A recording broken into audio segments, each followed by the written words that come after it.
Sending the email. All right. We are live with Jack Zagunis in the Roddy's Foreclosure webinar studio. How are you doing today, Jack? I am grateful. Grateful for my life, my family, my God, and my job. How are you? Gosh, I can't follow that up with something that good, but I am grateful too. I am grateful to be on a webinar to discuss Texas tax foreclosures. We're excited. Jack and I get a lot of questions all throughout the week. We get a lot of questions about tax foreclosures.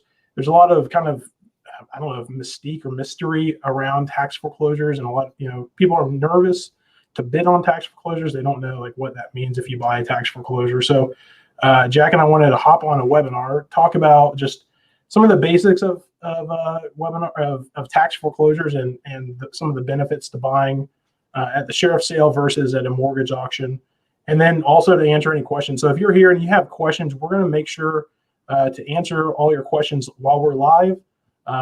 Feel free to put them in the comments below. And then if you're watching this after we've aired and it's recorded, if you put your questions in the comments, Jack or myself or Paul will make sure we answer them pretty quickly after that. So Jack, for those who do not know, can you introduce yourself? Yeah, absolutely. Realtor in the state of Texas.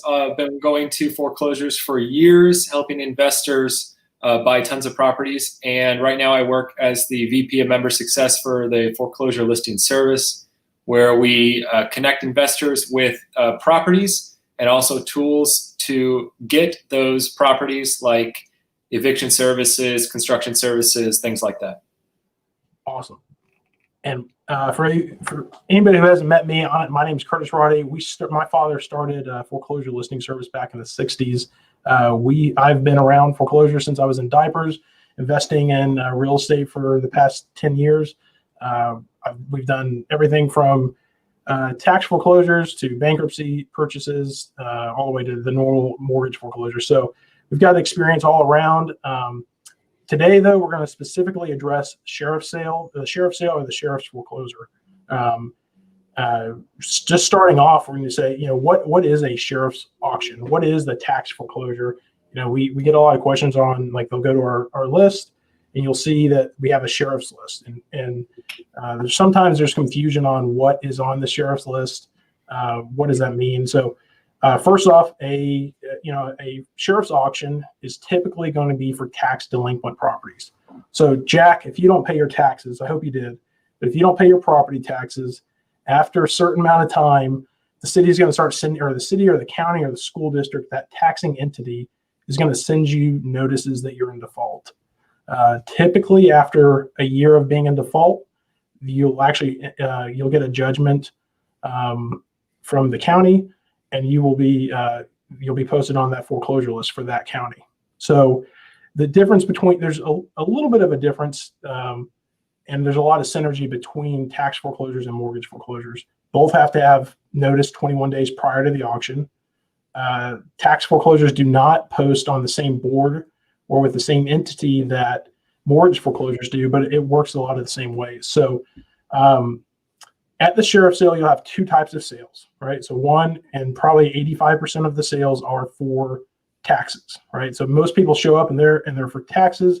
It's City of McKinney versus Curtis Roddy, or City of Waco versus Jack Zagunis, right? And it's a pretty black and white sale. You're getting foreclosed on for your taxes. The second, though, and something that a lot of people skip over, are judgments. And judgments have a lot of different redemption rights. They have a lot of different things. It means a little bit something different. But at the end of the day, when you buy something at the sheriff's auction, you're getting a property. So it's very similar to the mortgage sale. So Khalid said that it's the most interesting life he's ever lived. I guess that's good. So sorry, that threw me off. Jack, any other questions just about mortgage or the sheriff's sale in general that you hear from people? Yeah. I've been going to trustee sales for years in Colorado and in Texas, and then one time I stayed a little longer than I normally stay, and there was somebody that's supposed to show up at 1. I was having a good conversation. I hung out, and a bunch of people started coming up the steps. And I was like, wow, they're really late. And then a bunch of people started coming. There's like 30 people at the McLennan County auction. And all of a sudden, I can't get out. I can't leave because there's 50 people on the steps for 2 p.m., what they call a sheriff's sale auction. I had no idea what was going on about. I had no idea what it was. And it was different people. And so it was like there was people going to the trustee auction were not the same people in my county, at least, that were stalwarts at the sheriff's sale. And all the trustee people said, do not go to the sheriff's sale. There's a lot of complications with that, and you don't want to mess with that. And that's all they told me for years until I learned a little more about it and learned that it wasn't as scary as it was. So normally what people are worried about is the right of redemption, I think. Yeah. Could you explain to us the right of redemption? In Texas, this is the Texas right of redemption. Yeah. So when you buy something at the sheriff's sale, there's two things. You're buying either a tax foreclosure or you're buying a judgment. So tax foreclosures have two different types of redemptions, right? There's the typical property that's homesteaded is going to have up to a 2-year right of redemption. That's going to be so, and a lot of people will actually target these types of properties because if it's redeemed in the first year, it's redeemed with a 25% premium on your expenses, and if it's redeemed in the second year, it's actually a 50% premium on your expenses. So it's not just the tax lien. Your expenses, reasonable expenses that go into a tax lien. If you buy a property that's a commercial property or a non-homesteaded property, that's only going to have a 6-month right of redemption. Mm-hmm. Also, if you buy land that's not agriculture will have a 6-month right of redemption. If it is an agricultural land, it's 2 years. So a lot of people there's a lot of land that gets foreclosed on. So if you look at our sheriff's list, at least probably 50% of the postings are going to be just residential lots, single family residential lots. Those have very different, redemption rights than, if you bought a single family house that was homesteaded. So, in essence, that's kind of like just a broad overview of that. Judgments and liens do not have redemption periods, but those also do not have the same priority status that or super senior lien status that a tax lien does. Now, we're getting a lot of people who are looking for land these days. I think maybe it's just because the prices are so high right now. I don't know what their reason is, but they want to build new on land. And it seems like there's a higher percentage of land deals on the sheriff's sale list. Do you find that too? And why might that be if there is? Yeah, I mean, a lot of times people inherit land or land just not valued as much. So we'll see there's a lot of land where people have to make a decision where they say, hey, I got to pay for this lot that I have, or I'm going to pay my mortgage. And most of the time it's always, that person's going to pay their mortgage. And so in this case, or in most cases, that's what's happening. Or a big builder owns a bunch of lots and the builder goes out of business and those lots come up for taxes. So there's a variety of reasons, but we do mostly, I'd say 50%, like I said earlier, of postings for sheriff's auctions are going to be for land. Mm-hmm. The other 50% are going to be agricultural lots, so that's land, but you'll also see agricultural lots, commercial buildings, a lot of single family residences. Now, we talk about the 5-step process to buying a property on the courthouse steps. My friend went to the McLennan County auction a few months ago, did not have the land list, the sheriff's sale list, and he gets the list straight from the sheriff there because they hand it out and they register everybody. He sees on the list that there's a property. He looks it up on his phone. It's got a Zillow. It's got pictures on it, everything. He's bidding on property, drives there afterwards. It's been torn down for like 4 months. Yeah. So is it important still, even on a tax sale, to do all 5 of our steps that we recommend? And is any of them more important or less important than trustee sale, or is it exactly like it? That is a great question, Jack. Yeah. So in general, the steps, the underwriting research that you need to go through for researching a property before the auction are the same for the tax foreclosures as they are the mortgage foreclosures, right?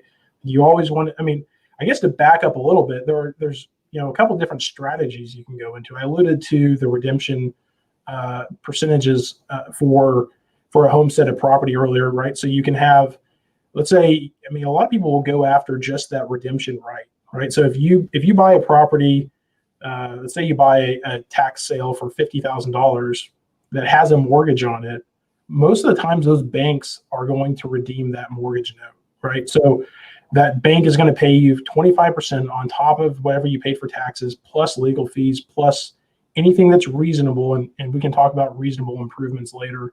And you're going to get 25, you're going to recoup all your money plus 25% in the first year.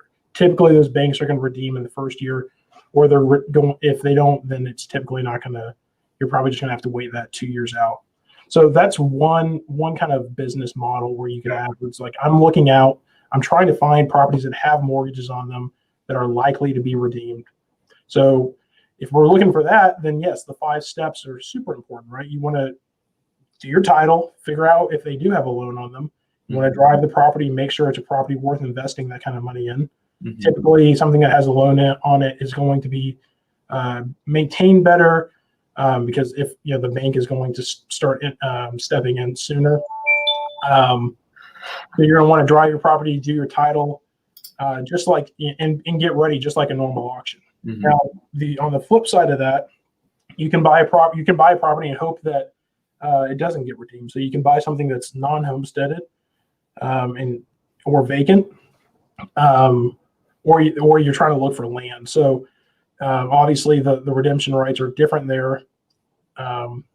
There's also a lot of people will buy tax sales and they'll go up to the homeowner and then buy the redemption rights from them and the other lien holders. Okay. So there's a bunch of different things, but in general, you're wanting to go through the same steps, which are get your list, narrow that list down. You want to do your tax, your title research, and even more important, I mean, we always stress that you need to look up back taxes during your when you're doing your title reviews, but especially for a property that's on the sheriff's list. So you're, in addition to the normal stuff, you really need to look for federal tax liens, because typically, again, if somebody's not paying their property taxes, they're not paying their federal taxes. Other judgments that may cloud that title, and then unpaid county taxes. So when you look at our list, it'll say that the county taxes for through the end of 2018. Well, if they didn't pay 2019 taxes, you're also going to owe that too. That won't be part of the auction, but you'll owe that after you purchase it. So looking for little things like that on titles is I think a little bit more important. It's always important for mortgage foreclosures, but it's more likely to show up on a tax foreclosure. Now, I noticed that the people at the 2 sales are different too. You show up at the trustee sale, you have a lot of contract like builders and attorney looking people with slacks on and tucked in shirts, and then you go to the trustee sale, and I mean everybody comes out for that. It looks like there hardly anyone wears sleeves. There's it's a mixed group, okay? And when you're going to these things, is there anything to kind of watch out for? I notice there's people who are doing, and maybe they do this in bigger counties all the time, but they're trying to bid people up just to kind of get them to bite on stuff. Is there any sort of different tactics you want to use when you're going to these sales that's different than the trustee sales, or is it just the same? I think in general, it's very much the same. Again, like you talk about having 2 different groups of people, it's 2 different business plans, right? Like, okay, the first investment I ever did was actually a tax sale, right? I bought a tax sale, and I was able to do that because it typically requires much less money to get into the game, right? Mm-hmm. So, you can buy a house for $5,000, you own it, you have equitable rights to that property. There's just cloud on title until that redemption period expires. So if you're a new investor, I always like, if you're a new investor and you don't have the cash to go to auction and get auction financing, I always suggest starting off with tax foreclosures, and because that barrier to entry is lower. A lot of times you'll see most counties will have, so big counties like Dallas, Tarrant, Collin, Bexar County, and Travis County, they'll have monthly sheriff sales, but most, like you were saying, you were at McLennan County, and it's all of a sudden there's like 50 more people or 60 more people, and that's because the people that target those vacant lots, those or tax foreclosures specifically, are only going to show up for that month. So we see that in a lot of our different counties, like Bell County. We'll have to staff up during once a quarter because there's going to be 150 extra people there. Yeah. So in general, we have two different types of people, two different business plans. You can always integrate that with your buying mortgage foreclosures. A lot of times the tax foreclosure is before the mortgage foreclosure auction, so it's not necessarily something that's exclusive to one or the other, but definitely different people. Now, we don't send anybody to the tax foreclosure as a sort of an aid or a help. So what are we looking for here? What are the steps to doing a tax foreclosure? And, are we, I tell people, it's someone with a gun and a badge instead of an attorney, attorney, a trustee. Yeah.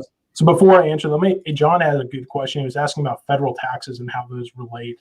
So John asked, are federal taxes aren't they just applicable to the old owner and not the real estate? So it's kind of a gray question. Or answer is typically the taxes will follow the old owner, but the IRS actually does have the right to redeem within 120 days with 6% interest. So similar to a mortgage foreclosure, the IRS in a mortgage foreclosure, the IRS doesn't typically pay an interest, but with a tax foreclosure, the IRS can redeem with a much lower interest if they were properly notified.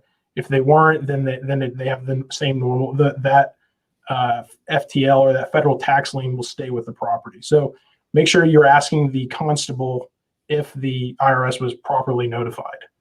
So just like we tell new bidders, like if you see a federal tax lien, it's a red flag. You probably want to stay away. A more experienced investor is going to be more apt to purchase that and be able to navigate that. I'd say the same thing with a normal a sheriff's list. There's 3 Roddy products that, as I understand, they don't translate at this time to the sheriff's list, and maybe do they? We just want to clarify that. So we have a results list of auctions, we have auction bidding, and we have auction financing. Can any of those work on the sheriff's list, or is that just a trustee list only? So we can help with auction bidding. Auction financing we can't finance that because and just like you won't be able to go refinance a tax foreclosure loan because of that cloud on title, because you don't really know what's going to happen. It can always be redeemed. And what was the third one? Struck off list. Struck off, yeah. So we don't cover. I think you mentioned this earlier. We don't send anybody to cover the sheriff's sale. We've got all of our team monitoring the trustee sales. So our sheriff's list is just going to be the pre-foreclosure list for that. So how does it work after you purchase the property? Do you pay right away? Do you get to get your deed right away? Do you go to the property, knock on the door right away? What's the process afterwards? Yeah, so that's a good question. So I think the process before and after are both very similar and very different from a normal mortgage foreclosure. So I want to talk a little bit before we forget about it, but about the steps that you want to go through ahead of time for the sheriff's sale. We talked about like the 5 steps. It's like get your list, do your title research, drive the property, comp the property. You want to do all of that just like you normally would. The one thing that you want to add in there is getting a certificate of eligibility to bid, right? So a lot of people don't know that most counties require that you have a certificate of eligibility before you bid at a tax foreclosure. That's actually a Texas state law for counties that have a population. I believe it's over 250,000. But you want to check with your county ahead of time. I believe the statute in law says that you need to do it 5 days ahead of time. But some counties are much slower. So like Travis County, you probably want to get, like, if you're going to bid at the October auction, you probably want to go ahead and send that application in first. It's a simple form. Most counties just require you to either go to the office and show them your driver's license. They verify that you don't have any delinquent taxes in that particular county or judgments, and then you're issued a certificate that's typically good for 90 days. Every county is different. I would say if you have questions, get on chat, ask Jack or I. I've bid in most of the big counties in Texas. and we can point you in the right direction for that. Or just call your county, the county constable or the entity that's responsible for bidding that. Yeah, unlike the trustee sale, there is an overall body that governs these things. Correct. Yeah. There's only going to be one person with a gun there that's auctioning it off. Typically, now in like Dallas County, there'll be, and I guess typically it's like that. In Harris County, they've got a giant event center with constables representing I think it's like 7 or 8 different precincts. And they've all got different stages, and they all have their own seating areas. So most counties, it's just going to be the Dallas County constable. He's going to show up and he's going to auction it off. Collin County, the same thing. But again, check with Jack or I, and we can point you in the right direction for figuring out about registering ahead of time. But again, if it's cheap, it's like $10. Make sure that if you think you're going to bid or there's some sort of possibility that you go ahead and do that. We're calling that as the 6-step tax foreclosure. 6th step. Curtis Roddy special. And that's really the only big difference, right? We covered title, and you want to be extra vigilant for the different types of liens and judgments that might be on on that property, again, because it's more likely to be there. But that's it's very similar pre-foreclosure. Now after the auction, it's just like the mortgage foreclosure, except it's good to hear. there's that cloud on title. Okay. Right. So that cloud on title, so you can do everything you normally would. You want to be smart about it, because if somebody does redeem that property or that note, you want to be able to feel confident that if you had to go to court, you could say, yes, that did need a new air conditioner, because we live in the state of Texas and it's $150 or 115 degrees during the summer, and you have to have that air conditioner. Most people, if there is cloud on title, though, you can evict just like a normal eviction, and you can collect rents, right? So just like a normal property, you can collect rent. You don't want to have a long-term lease, because it's likely that that lease gets, if it's going to get redeemed, it might actually, you might have to cut that lease short. So we just do month-to-month leases on all of ours. I'll say issues with the stream. If you're having issues with the stream, just let us know, and we'll fix that. Other than that, that's kind of like those are the 2 caveats. Pre-auction, you want to get your certificate. Post-auction, you just want to be I guess aware of the cloud on title and what you can do. Yeah, and what does the paperwork look like if you are going to buy somebody's redemption rights? Yeah, it's a pretty simple contract to say, hey, you're relinquishing your rights to redeem this note. There's always going to be consideration, so it's kind of like a cash for keys. It's very similar. It's like, hey, you're going to move out and you're going to sign away your redemption rights. We're going to pay you X amount, and in return, you agree not to redeem that. Now, if you're doing it with the homeowner, that's great. That's the first person you need to go to, but you're also going to have to go to the banks if there's a mortgage on it. So if there's a mortgage on it, you're going to have to get that mortgage holder or that lien holder to redeem. Yep. Can a second mortgage redeem? Yep. Anybody that has a lien on that property can redeem. So anybody in the chain of title can redeem. Well, that could be a lot of people. So that's why it's good to do your title search. Yeah. Again, you might say, there's another mortgage on the property and it's likely to not redeem, but it might be worth you paying 20 cents on the dollar just so you can sell the property ahead of time versus having to wait that full 2-year redemption period. Okay. Yeah, I mean, that's have you had heard anybody just getting a steal at the tax auction, just somebody who walked away with the property? And do you have an example of that off the top of your head? I kind of put you on the spot with that. So off the top of I don't have like an example with a specific property, but I mean, it's happened to some of our business partners where they'll buy a property for $10,000 and it's worth $150,000. They'll wait out that redemption period. I mean, I know firsthand of somebody buying it for $10,000. It was not homesteaded, so they waited 6 months, And then after that, that redemption period expired, they got to sell it for full price. It's not, I wouldn't say like every property is going to be like that. But again, if you're doing your research, you can find those properties, and you're going to find you're going to be able to identify that ahead of time and adjust your bid accordingly. Yeah.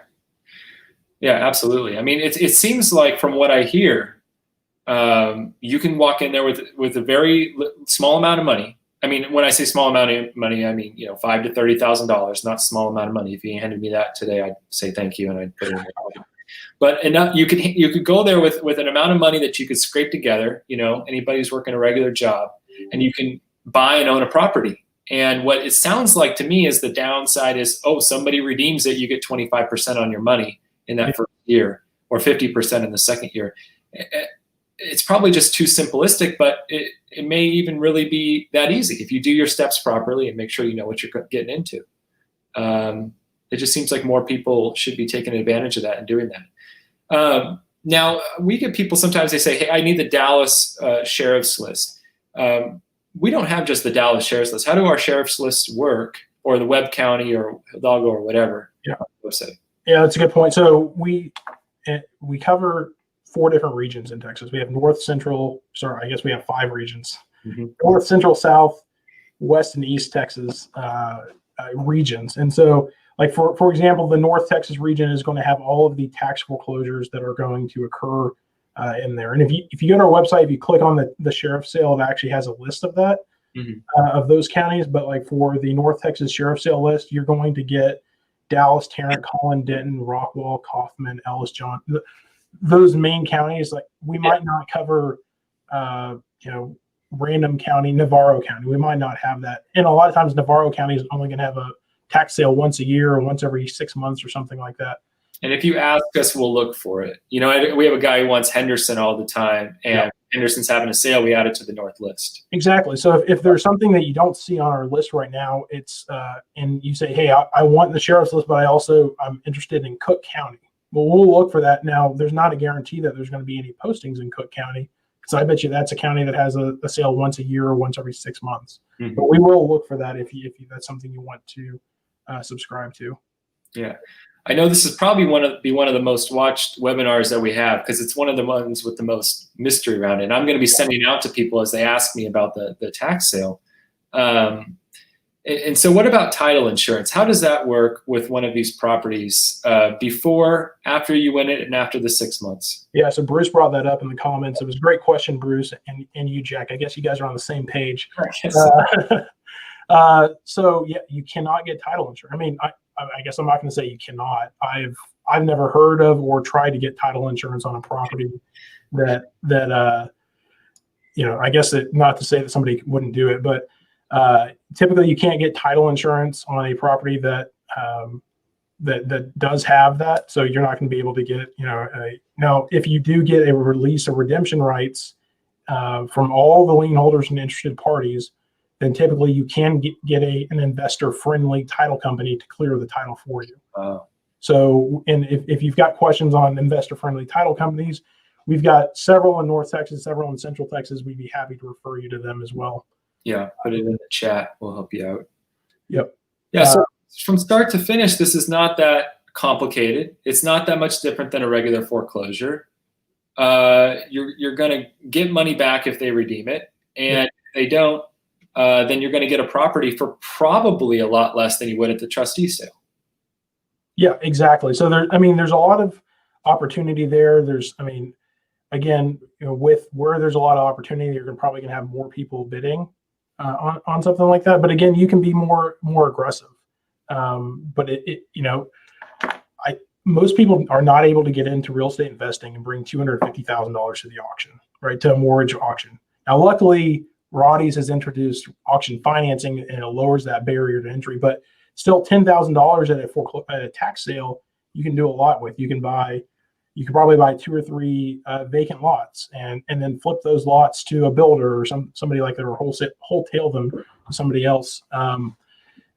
There's just a lot more opportunity there with being able to get a good return on your money. Whereas you're probably not going to find a lot of vacant lots at the pre-foreclosure sale, the mortgage auction. And I don't think we covered what day of the month in Texas those are. Maybe we did, but I don't remember us saying it exactly. Just like mortgage foreclosures, the tax foreclosures are always going to be held on the first Tuesday of the month, with the exception of counties that don't hold it every month. So, like we said, Bell and McLennan, and a lot of counties only hold it once a quarter. Yeah, I mean, I'm kind of inspired just to put, $5,000, $10,000 in my pocket and just hanging around for a little bit to see what comes up. But it's probably not smart, because you'll probably have to, get excited about something and start bidding without doing your proper research. So it's probably still good to do your research ahead of time, to drive all the properties, to do your title search and prepare, even if there's an off chance you might bid. Well, look, there's people, everyone's looking for more opportunities, especially with foreclosure volume being lower right now. One of those things, like if you're in Bell County and you want to find more opportunity, if you're driving Bell County mortgage foreclosures, drive the sheriff's foreclosures. You still have the opportunity to bid on both of them, and you might find a good deal there. Yeah. All right. Well, make sure if you have a question, you leave it in the comments right now, because we did say we were going to do about a 30-minute on the tax sale, and it's been about 30 minutes. I know that a lot of people in the past have had a lot of questions, but they all fall along those lines that we just mentioned. There's obviously very specific things that can happen, and very, direct questions, and there's always a good questions to ask a real estate attorney about certain, one-off situations. But in general, I mean, that's how it works, right? Yeah, in general, it's very simple. We always suggest talking with a real estate attorney before you buy anything, or you have any legal questions. We're not attorneys. A lot of times you can find a legal attorney that can give you some pretty good advice pretty quickly with this stuff. And it is a little bit more unknown, and even some courts are not sure on how to handle them. So having an attorney that that knows about foreclosures would be really helpful. Again, let us know if you're looking for somebody. We can refer you to people that we've used in the past. I want to answer a couple of questions.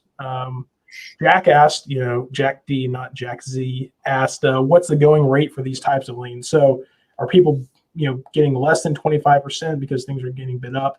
So the 25% is going to be on that redemption, right? So it's not 25% of the tax or 25% of whatever's owed. It just like a mortgage foreclosure, if there's overage, that homeowner or the lien holders are entitled to that overage. But if a property starts at $20,000 and gets bid up to $100,000, the redemption right is $25,000. Right? So, and it's not uncommon to see a property they have $5,000 in unpaid taxes, get bid up to, it's worth $200,000. It will get bid up to $130,000. So it can get bid up. It just depends on the property and again, the potential there.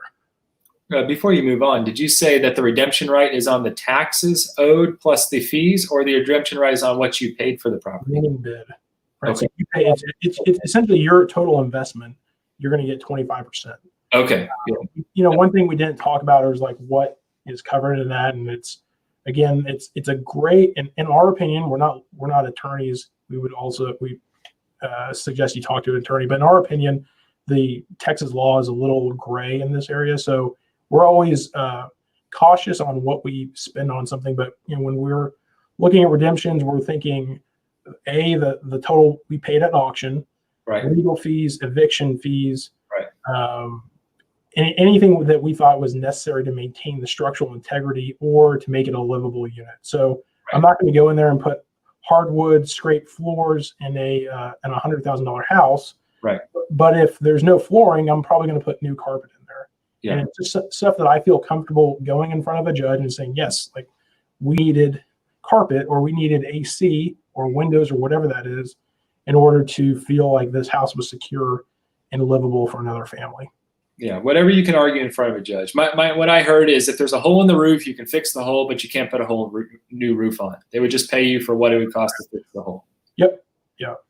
But then when it gets gray is like, does it need a fence? Or let's say you buy a $500,000 house, you're probably not going to go put laminate countertops on it, right? And it's perfectly reasonable in a $500,000 house to put new granite countertops in it because it wouldn't maintain kind of that the value of the property with laminate. So, but again, you're going to have to go. You might have to go in front of a judge and explain why you put that there. Yeah. I think again, this is where it's gray. It's like you're probably going to get that, but you've got to be a little bit concerned that you might not get that back. Yeah. And if you don't get the whole money for the hole in the roof, you can't come get it from me just because I said you would. You got to live in front of the judge. No?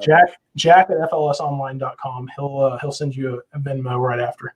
We had Miss Lawson ask about clout on title and where do you research that. So let's see, clout. Where do you expect you to learn on research what expenses you can incur and to be expected to be reimbursed for if the property owner does come back to redeem? So we have internal models that we've used on that. That's a great question. First is going to be the taxes, right? So that's that, and the bid amount is the biggest variable there. So let's say, unpaid taxes, if you buy it for $1 more and it's 5,000, 5,001, there's 25% on that instead of the 50,000 if it's there. But as far as cloud on title, it's going to be other, the cloud is going to be on, that's going to be other lien holders, mortgages, other taxes, that type of thing, judgments. And you just want to make sure you're aware of all that different stuff. Here's my question about that, Curtis. Cloud on title is only about the liens and recorded liens on the property. It doesn't have anything to do, or does it, with all these past owners. I find these properties where it's like somebody died 4 generations ago, Mm-hmm. they had divorce. You have to get all these affidavit of heirships to get it bought before does that all get wiped out? Is that like a clean slate? And do you even know that for sure? Yeah, so we skipped over one of the most important things of taxes. So taxes take a super senior lien status within these foreclosures. And so typically what happens, and again, this is why there's redemption rights, is so that a properly notified lien holder can redeem that property. But at first, if there's a $5,000 tax sale and there's a $100,000 first mortgage and a $50,000 second mortgage, both of those mortgages actually get wiped out at the end of that 2-year redemption period. So after 2 years, there's nothing left on it. So some people will buy, a $5,000 mortgage or a tax foreclosure, wait the 2 years before they do anything, and then try to take action. So it is super senior. The only thing more senior will be, federal tax liens.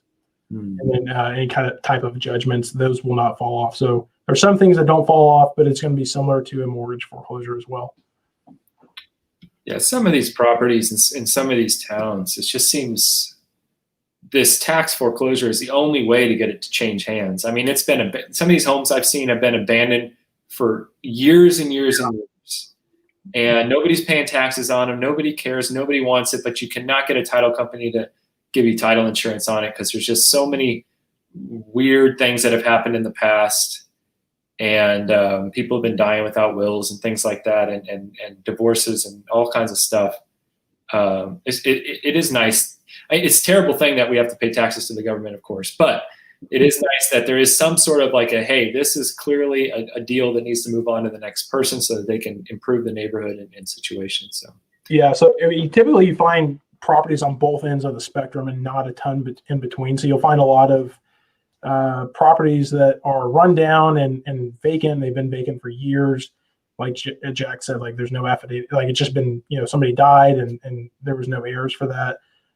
On the flip side, you also see, $1 million+ houses that, somebody lost their job, and it's a lot harder to pay, $70,000 a year on that, in taxes than it is the $10,000 in property taxes. So we'll see them on both ends of the spectrum. Again, you'll see stuff in between, but typically it's going to be, $150,000 or less, and then $2 million or more. Or we saw one in Dallas County last month that was $1 million. So, and that was a judgment. So it just depends on what you're looking for. Again, if you've got 5,000 and you want to start investing, I think tax sales are the best place to do it. All right. And if there's no other questions, if you have any, we want some personal one-on-one time with Curtis Roddy. We do have some private coaching available. You can get with me For the tax foreclosures, it's such a niche thing that he's able to help you with. There is a charge to that. And if you have any questions, just email me, jack@flsonline.com. But if you just want to talk to me, I'll help you out. I don't know as much as him, but I'm certainly willing to listen and kind of point you in the right direction for sure. Yeah. I want to follow up with one thing. Jack's asked a couple, just a follow-up question. I think it's actually pretty important to something for people to take into consideration. We keep saying the webinar is going to end. And thank you guys very much for staying on past this. So I get excited about tax foreclosures, and Jack does too. And we have a lot of people curious about it. So I think following up on Jack's question, he was like, how do you lose money at a tax auction, right? So yes, typically something that's worth $150,000, I'm not going to bid it up to $140,000 because most likely nobody's going to redeem over that amount. Just like it's typically going to be that remaining balance. So if you do a title review, you can estimate the unpaid balance. If you need help with that, Jack's really good with helping with that. Something that has $100,000 remaining balance, and you bid it up to 125 and it's worth 150, the mortgage like the bank is probably not going to redeem that. They might if they actually do some research and they see that they can resell it for more. Typically they're not going to see that, but the lien holder or the